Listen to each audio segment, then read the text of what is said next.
wondering how does one like pick which church to go to? Because there seems like there's a lot of different kinds of churches, like a lot of different types.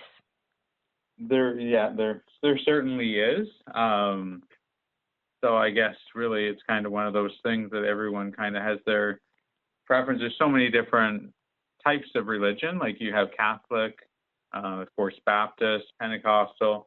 So I guess it's choosing, what you're most comfortable with, and then kind of growing in your faith from there. Sometimes people start in one religion and then kind of grow in their faith and end up going to a different religion.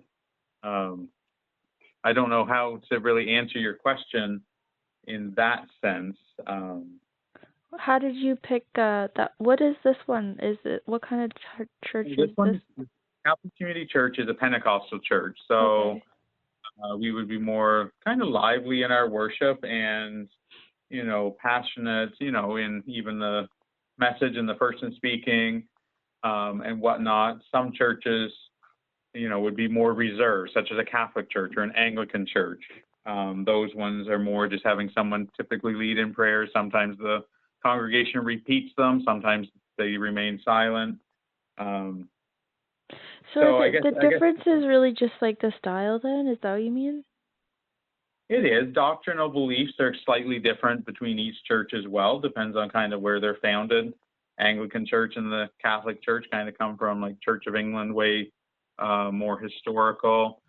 Pentecostal church comes from kind of like Azusa Street in California, and back to Bible days. Kind of the Book of Acts would be kind of a Pentecostal church's base. So yeah, each church kind of has their origins and from different periods in history, I guess would be the best way to word that. How do I know which one is the correct one? I guess the best way, and what we usually tell people, is study the scriptures for yourself.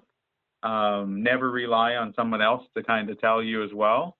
If you want, relationship with God, the best way is to dig into the Bible for yourself. Try different churches out, because then you'll know if you visit a church and you deep inside you feel that that's the church where you need to be. You will know for sure, because God can help prompt you or whatever and kind of give you a good sense and a good feeling when you land in the church, that okay, this is home, this is where I need to be. But definitely search out the scriptures for yourself. That's a great way to start. If you have any Christian friends or whatnot, that's a great way to kind of open up conversation about, Christianity and whatnot in a small group kind of setting, or if you have like a Christian club that you can get connected to. Definitely, church, definitely if you're open to attending churches. Many churches also have their services online. So nowadays you can kind of check out a church before you even, visit them. Kind of get a preview visit, I guess, through an online service. Okay, so the recommendation would be like kind of read the scriptures and then see what I'm thinking about them, and then try different churches and get a feel for what feels right to me.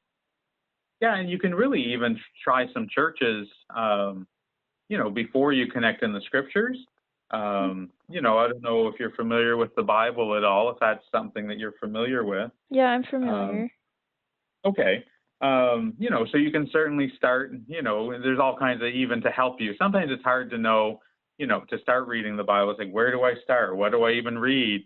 There's nowadays with technology, there's many apps on there that can give you like kind of daily scriptures, daily Bible reading plans. And it kind of, helps you along that process to keep it regular and something that you do. And you can even in prayer, just ask God to guide you to a church. Check out some churches online before, or just take a month. I'm going to go to 4 different churches in town and kind of, give church a try. Yeah, exactly. Okay. Exactly. There's no wrong way to start going to church. It's just kind of let yourself be open to that. And yeah, talk to God. So there's no wrong way. There's no wrong church, really, then, right? Of all the different types, that is more a style. Well, I wouldn't say there's no wrong churches. There's no perfect churches. Okay. Let's put it that way. But if I feel like it's a good one, then it probably is. There's no perfect people in that sense. That's why I always say, obviously every church believes that their church is the right church, to be honest. But that's not the path I'm going to lead you on. Okay. When you're searching for a church, I'm not going to say every other church out there is the wrong church. Every church kind of has their own beliefs, their own styles, their own whatnot. But any step that you make towards Christ in any church is a great step. Okay, but for you guys at your church, the Pentecostal church would be the most right one then, right? Well, we believe that, we follow the scriptures kind of as they're written. Every church, every pastor has different interpretation of the scriptures. Okay. So every church kind of follows their pastor, whether that be a Catholic church and they follow their priest. Here we refer to our pastor as a pastor. Pentecostal, Baptist, Methodist, they kind of all have a pastor lead them. So you kind of follow the leader of the church, sort of thing. Exactly. And they're all different, sort of. Yes. Okay. And typically the pastors are part of an organization. So, you have various Baptist organizations. So the pastor would be connected to that.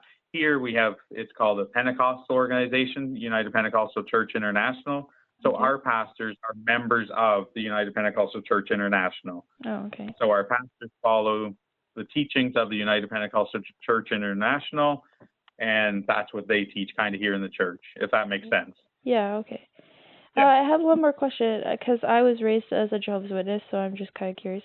When they did, like, the Lord's Supper, I think you guys would call it communion. We do. They would always use wine and unleavened bread because they said that was what was in the scripture. I just wondered, because I've heard a lot of times that people use grape juice. Is that a common thing, or what's with that? Yes, we use grape juice. There's really, again, no wrong way. Some churches actually do wine, some do grape juice.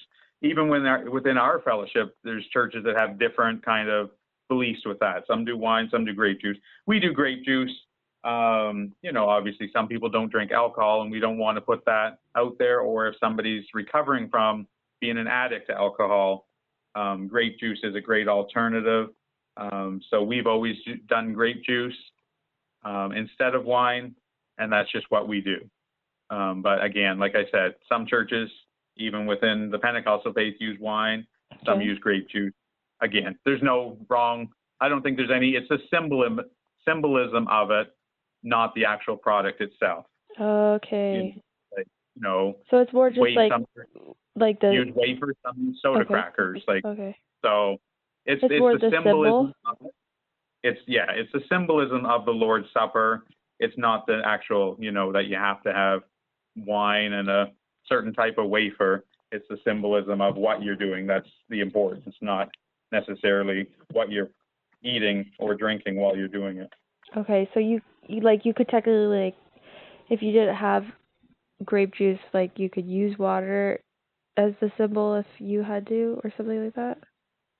You certainly could. That would be taking it to kind of, the other side. I don't know necessarily, we've had people before, we do online services and we have shut-ins and whatnot that watch our services. And so if somebody didn't have grape juice, but had some other type of juice that symbolized that, or something, some other drink, to them that it was a symbol of taking the Lord's Supper, then, it would certainly work in that sense. God sees your heart. If you felt like it was symbolic, that it would. Exactly. Yeah, okay, if you're doing it reverently and in respect to the Lord's Supper, I don't think it really matters. Okay. Yeah. Okay. Well, thanks for your help. No problem at all. Okay. You have a great day. Yeah, you too. Hey, take care. Bye-bye.